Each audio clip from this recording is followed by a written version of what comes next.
Tell me about one of your failures जहाँ आपको लगा था कि ये सबसे बड़ा फेलियर है और which still hurts you probably. One flop और one failure जो अभी भी अफेक्ट करता है आपको. ज्यादातर जो मेरी फिल्में नहीं चली हैं वो मुझे भी पसंद नहीं आई थी. तो हमने बोला तो मुझे भी लगा सही है ये नहीं चलनी चाहिए थी. वो मैजिक नहीं आया. नहीं वो नहीं बनी है. ठीक यार, पब्लिक करेक्ट बोल रही है. मुझे भी लगा था कि नहीं चलेगी. लेकिन एक फिल्म जो मैंने की थी जो मुझे बहुत दुख हुआ वो थी लाल सिंह चड्ढा. ओके. लाल सिंह चड्ढा मुझे लगा था कि हमने अच्छी खासी फिल्म बनाई है.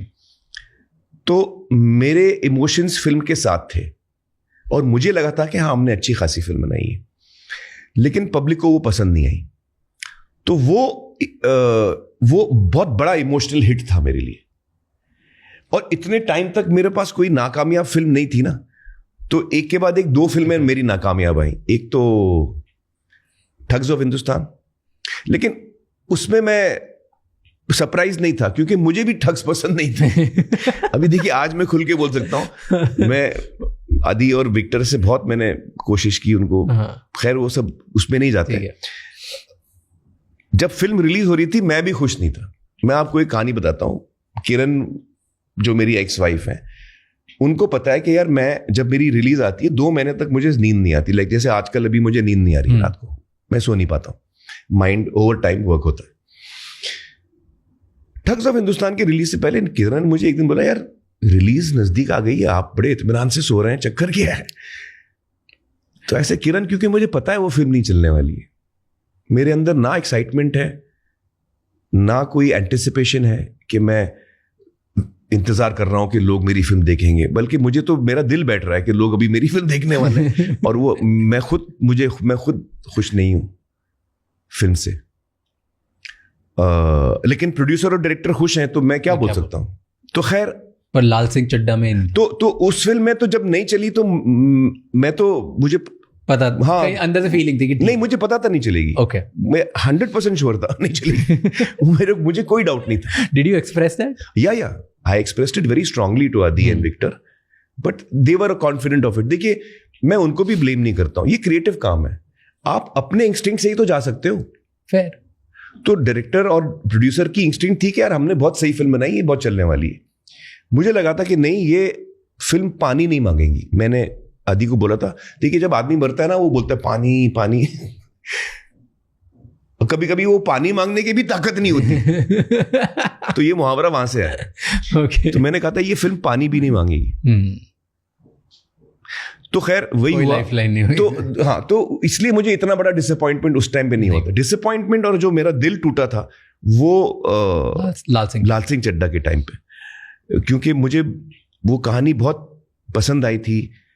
शायद वो रीमेक थी और फॉरेस्ट गंप बहुत लोग देख चुके थे तो शायद इसलिए नहीं चली या लोगों को कनेक्ट नहीं हुई.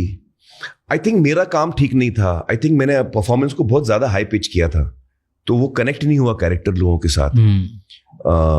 तो वो फिल्म में हम लोग गलत गए. मेरे हिसाब से हम लोग गलत गए उस फिल्म में. लेकिन मेरा इमोशन उस फिल्म के साथ बहुत गहरा था तो इसलिए उसका हिट बहुत ज्यादा हुआ. मुझे बहुत ज्यादा हुआ और काफी टाइम तक मुझे लगा कि यार शायद पता नहीं. अच्छा उस दौरान एक और चीज बहुत इंटरेस्टिंग हो रही थी. कोविड का टाइम था और कोविड के टाइम पे लाल सिंह चड्ढा आदि बन चुकी थी. एग्जैक्टली हमने हाफ वे में थे. आदि बन गई थी और आदि बननी थी. कोविड आ गया तो हम लोग रुक गए. सब काम रुक गया. तो खैर जब काम रुक गया तो मुझे सोचने का मौका बहुत मिला. अपने करियर की शुरुआत से 18 साल की उम्र में जब मैं असिस्टेंट बना था तब से लेके कोविड तक मैं उस पागलपन और उस नशे में और उस सिनेमा के रोमांस में इतना खोया हुआ था कि मैंने कभी रुक के अपनी जिंदगी को पीछे मुड़ के देखा नहीं कि भाई क्या हो रहा है मेरी जिंदगी में. क्योंकि सिनेमा का वो नशा बहुत ज्यादा होता है और खैर मेरे लिए तो बहुत ही ज्यादा है. तो कोविड की वजह से वो कंपलसरी पॉज आ गया. मैं काम कर ही नहीं पा रहा था. किसी को मिल ही नहीं पा रहा था. घर में बंद था. तो वो एक फोर्स्ड मुझे सोचने का मौका मिला और मैंने जब सोचना शुरू किया, अपनी जिंदगी को देखना शुरू किया तो मुझे रियलाइज हुआ कि यार मैंने अपने बच्चों को वक्त नहीं दिया है, मैंने अपने अम्मी के साथ इतना वक्त नहीं गुजारा है, रीना, किरण, मेरे भाई बहन, जो मेरे लोग मेरे बहुत नज़दीक रहे हैं, उनके साथ शायद मैंने बहुत नाइंसाफ़ी की है।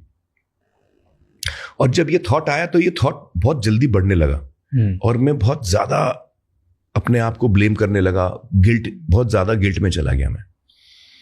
और मुझे बहुत बुरा लगा कि यार ये मुझसे बहुत बड़ी गलती हुई, अंधा हो गया था मैं शायद। अच्छा, जब मैं ये कहता हूँ तो लोगों को लगता है मैं पता नहीं कितना कठोर बाप रहा हूँ, ऐसा भी नहीं है। कंपेयर टू बाकी फादर्स तो मैं फिर भी बेटर था, फ्रैंकली मैं आपको बोलूँ तो, क्योंकि मैं फिर भी बच्चों के साथ मेरा बहुत अच्छा कनेक्शन है, लेकिन मेरा ध्यान नहीं रहता था, मेरा ध्यान कहीं और था। तो वो एक बहुत बड़ी रियलाइजेशन मुझे हुई थी। और उसके बाद वो चीज़ लाल सिंह आदि बन चुकी थी। तो मैंने उस वक्त डिसाइड किया था कि मैं अभी फिल्में छोड़ दूंगा। मुझे फिल्मों, आज के बाद मैं एक भी फिल्म नहीं करूंगा। इतना गुस्सा आया था मुझे अपने आप पे और सिनेमा पे, जिसने मुझे अपनी फैमिली से दूर रखा। ये बहुत इलॉजिकल चीज है, मैं आपको इमोशनल रिएक्शन बता रहा हूँ। उस वक्त मैं इतने गिल्ट में था और इतना मेरा ब्रेकडाउन हो गया था, एक्चुअली लिटरली मेरा ब्रेकडाउन हो गया था। तो मैं बहुत बुरे हाल में था और मैंने फैमिली को बुलाया और कहा कि यार मैं बहुत शर्मिंदा हूं कि मुझसे ऐसा हुआ है और मैं इसको करेक्ट करने वाला हूं। आज के बाद मैं कोई फिल्म नहीं करूंगा। लाल सिंह आदि बनी हुई है, इसको कंप्लीट करके अपन रिलीज करेंगे, That's it. फिर मुझे फैमिली के साथ रहना है। तो फैमिली भी शॉक हो गई सुन के कि ये क्या बोल रहा है आदमी। तो उनको तो लगा कि ये बोल रहा है, ये सिनेमा के बारे में इतना पागल है, कभी लाइफ में नहीं छोड़ पाएगा, चांस ही नहीं। बच्चों का भी वही रिस्पॉन्स था। लेकिन हुआ क्या कि एक्चुअली मैंने छोड़ दिया था। और मैंने अद्वैत को बुलाया जब कोविड खत्म हुआ और काम शुरू हुआ, तो मैंने अद्वैत को बुलाया। मैंने अद्वैत यार अब मैं पीछे हट रहा हूं फिल्म से, एक्टर के तौर पे, प्रोड्यूसर के तौर पे जो मेरी जिम्मेदारी है मैं पूरी करूंगा, एक कदम भी पीछे नहीं हटूंगा। मैं टीम प्लेयर हूं, लेकिन जो मैं ज्यादा आगे आके मैं हर डिपार्टमेंट में इन्वॉल्व होता था वो मैं नहीं करूंगा। आप लोग बहुत केपेबल हो, अद्वैत आप और सारे डायरेक्टर, सारे एचओडीज बहुत ही केपेबल हैं, मेरी जरूरत ही नहीं है। मेरा इंटरेस्ट होता था तो इसलिए मैं इन्वॉल्व होता था। अब जरूरत है नहीं, आप लोग सही काम करोगे।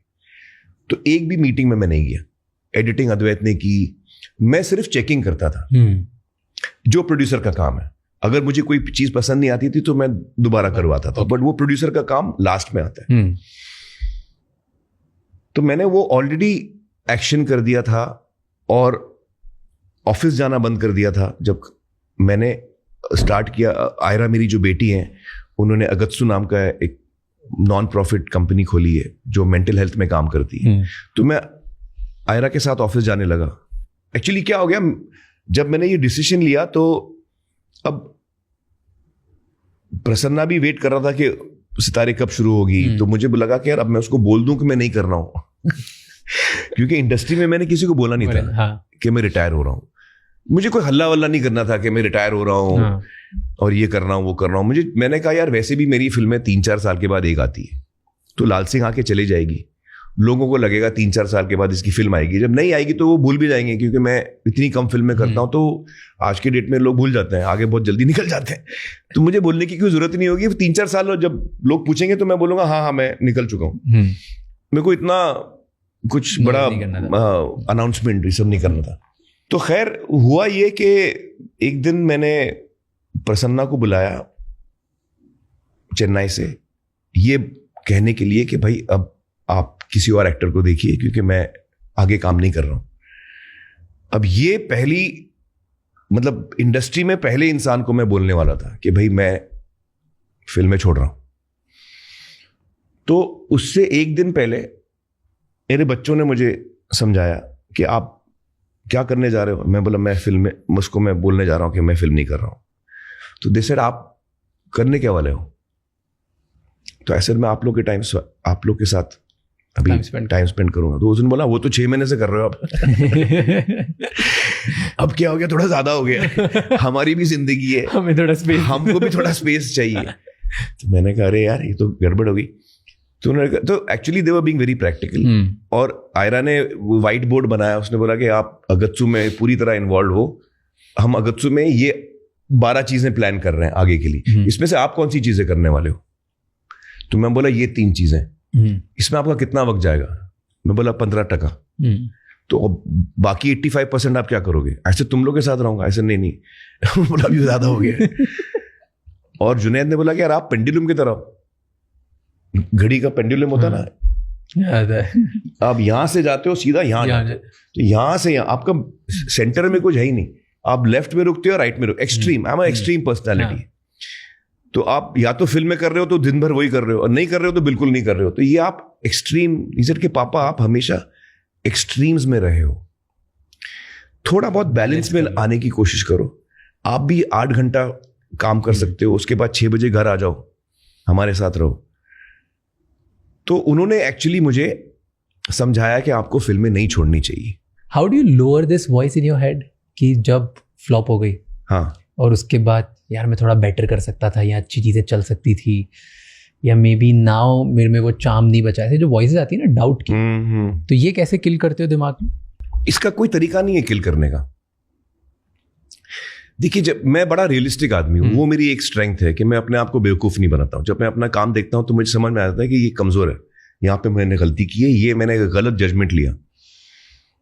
तो वो बहुत ज़रूरी होता है सेल्फ एनालिसिस के लिए। तो मुझे लगता है वो मेरा बहुत शार्प है, और वो अच्छी बात है। मैं बड़ा इमोशनल आदमी हूं, तो जब कोई चीज़ मैं खोता हूं, चाहे वो इंसान हो या मेरा काम हो, फिल्म जिस पे हमें इतनी उम्मीद थी वो बिल्कुल कनेक्ट नहीं हुई, तो बहुत ज़्यादा दुख होता है मुझे। और मैं उस शोक को पूरी तरह मनाता हूं, मैं उसको रोकता नहीं हूं। मैं उस डिप्रेशन में रहता हूं और मैं उस बात को छुपाता नहीं हूं, और फिर मैं उसमें से बाहर निकलता हूं। और फिर जो मैंने गलतियां की हैं, फिर उनको मैं बड़ा टेक्निकली देखता हूं, समझने के लिए, एनालाइज करके कि ये कहां गलत गया था मैं। इस दफा मुझे दोबारा वही गलती दोबारा नहीं करनी है। गलती करो लेकिन नई वाली करना वो गलती दोबारा नहीं करनी। हाँ, तो I take it very positively after a point. पहले तो मैं धक्का खाता हूं और मैं एकदम कोलैप्स हो जाता हूं, shatter. But then you analytically pick, then I एक एक करके मैं फिर दोबारा खड़ा होता हूं कि हाँ, ये गलत हुआ, ये गलत हुआ, अभी आगे अपने को ये करना है। And I really try and learn from my mistakes, because actually आप सबसे ज्यादा अपनी गलतियों से सीखते हो।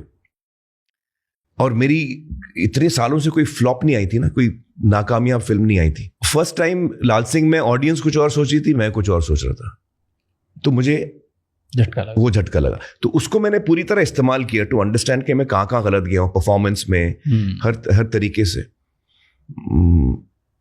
और मेरा सेंस ऑफ ह्यूमर ठीक ठाक है। जावेद साहब एक बात कह चुके हैं, जावेद साहब, जो मैं बहुत मानता हूं। उन्होंने कहा देखिए, सेंस ऑफ ह्यूमर सिर्फ हंसाने के लिए या मूड अच्छा करने के लिए नहीं होता। Okay, sense of humour actually गाड़ी के अंदर जो सस्पेंशन होता है ना, that is sense of humour. जब आप सड़क पे जा रहे हैं और स्मूथ रोड है तो झटके नहीं पड़ते हैं, तो आपको सेंस ऑफ ह्यूमर की जरूरत भी नहीं पड़ती। लेकिन जब आपकी जिंदगी की सड़क में बहुत खड्डे हैं और आपकी गाड़ी बड़े मतलब खड्डों में जाके आपको बड़े झटके लग रहे हैं, जो जिंदगी आपको झटके देती है, उस वक्त अगर आपका सेंस ऑफ ह्यूमर तकड़ा है ना, तो वो आपको हेल्प होती है, वो झटकों को थोड़ा अब्जॉर्ब हो जाता है। आप उसी का मजाक उड़ाते हो, आप अपने खुद का मजाक उड़ाते हो, आप सिचुएशन का मजाक उड़ाते हो।